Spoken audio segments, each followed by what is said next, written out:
They say, when a man begins to speak louder than the gods, the earth will open to swallow his words. This is the story of Nnedi, the Rainmaker of Oduife, a man born with the power to summon the clouds and cursed by the proud that follows. In the heart of what is now southern West Nigeria, surrounded by sacred hills and ancient graves, lies forgotten village of Oduife.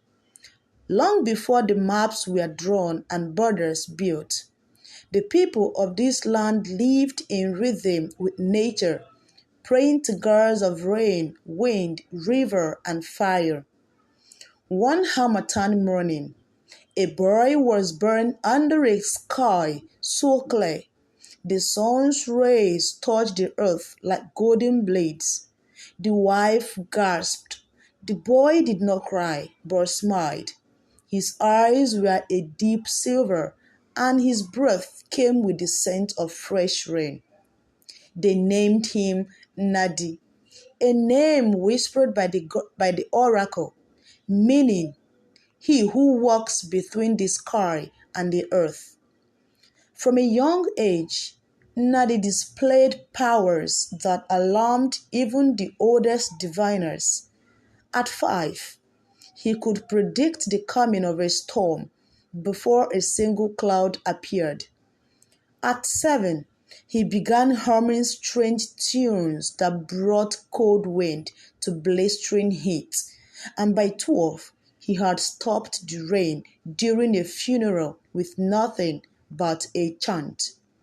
Elders watched him with both awe and fear. A child who plays with thunder will one day be struck by it, they muttered. But his mother, Ijoma, always smiled. He is my chosen, but chosen ones work on blades. Oduife was not always dry. In those days, it was a land kissed by rivers and thick with yam and cassava. But every 7 years came the drought season when the gods would test the people's humility. The river Ogun would shrink, the crops would wither, the drums of hunger would beat louder each night, and during this time, the people would gather and perform the rites of waters, an ancient ceremony involving chants, blood offering, and dance. But one year, when the river dried too early and skies stayed silent, the priest of rain failed. Fathers dug into the dust where streams once flowed. Mothers buried their children beside empty calabashes. The land begged for mercy. And then Nnedi climbed the sacred hill of Ijele, a place forbidden since the time of his ancestors. He climbed it barefoot, carrying nothing but a gourd of palm wine, white chalk, and the feather of a crowned eagle. There he chanted, calling not just to the sky, but to the spirit of the land. And the sky answered. Thunder growled like a waking lion, lightning struck the distant mountains. Rain fell, first a drizzle, then a flood. The land drank greedily. Crops revived, babies laughed, the village rejoiced. He is the mouth of Amadioha, they cried. Nnedi is the rainmaker. And so began the rise of the boy who bent the heavens. Nnedi became more than a man. He became a legend in his own time. Kings from neighboring kingdoms, Dahomey, Ibuku, Ashanti, sent envoys with ivory, coral beads, even horses. Sent us rain, they begged. He would chant by firelight, paint the earth with cowrie dust, and call the clouds. Rain came always. He built a compound of stone and bronze unheard of in Oduife. He wore leopard skin robes and brass ankles that rang when he worked. He married 7 wives, one for each day of the week. People bowed when he passed. Some claimed even the trees leaned towards him. But in his rise, something shifted. When the elders asked for the annual sacrifices to the god of rain, Nnedi scoffed. "Why must we kill goats?" he said, "when I can call the sky with my breath." He refuses the rites, mocked the priest, rewrote the chants. He said the gods were no longer necessary. "I am the sky now," he declared. The people clapped, but the earth grew quiet. The gods, they say, do not shout. They whisper. First came the dreams. Elders waking in the night, soaked in sweat, screaming Nnedi's name.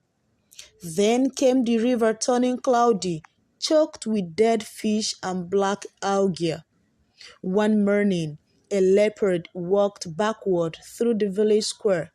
Birds flew in spirals, then dropped from the sky like stones. Old Adebite, the blind priest of Ifa, crawled into Nnedi's courtyard. The gods are patient, but pride stains even rain. Return to the path, Nnedi. The sky will remember and the earth will not forget. But Nnedi only laughed. "You are a relic, old man. I am the future." That night, the oracle of Aja Grove chanted without a mouth. A tree burned from inside. Thunder rolled with no lighting. Still, Nnedi did nothing. Then came the eclipse. The sun died at noon, swallowed whole. The sky turned red. The birds were silent. Nnedi climbed Ijele again. This time not to ask, but to command. He performed the ritual with arrogance in his heart. He sang the chant, but left without the thanks. He offered no blood, no color, no humility.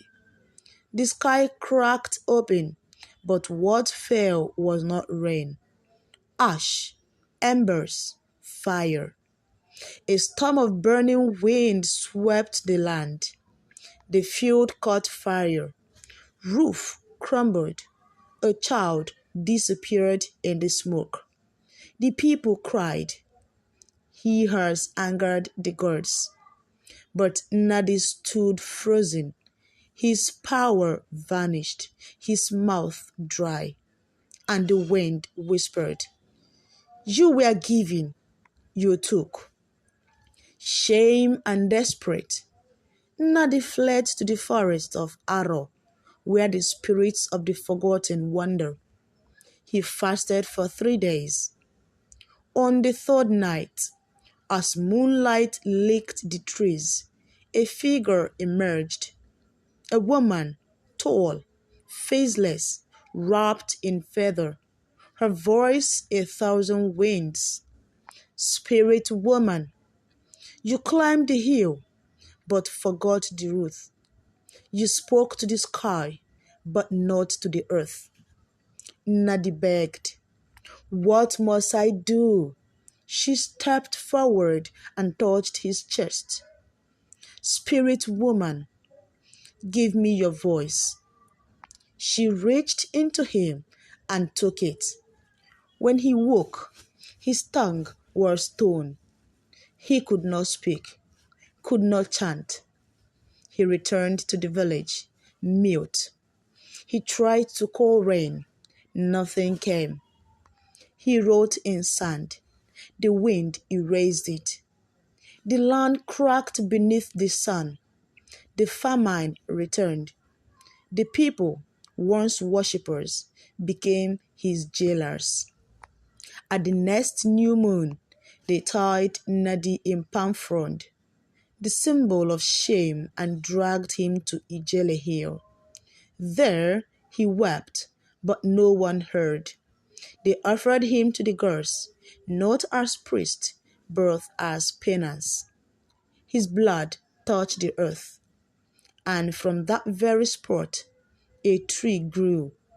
Its bark was red, its sap ran like tears, and when the wind blew, its leaf whispered in the tongue of the old chants. Years passed, the rains returned, the people, wiser, relearned the ways of the ancestors. They rebuilt the shrines, honored the gods, sang the song of balance. Each year, during the festival of rain, they climbed Ijele hills. They pour palm wine at the root of the red tree, and the priest recites, "Let no man rise so high he forgets the dust beneath his feet." Rain is a gift, not a trophy. Pride is the chain that binds power to downfall. Some says Nnedi's spirit still lingers there, silent, watching, waiting for forgiveness. And sometimes, when the wind is right, the earth is still. The red tree hums his chant. Historians says the tale of Nnedi is rooted in fragments of real history.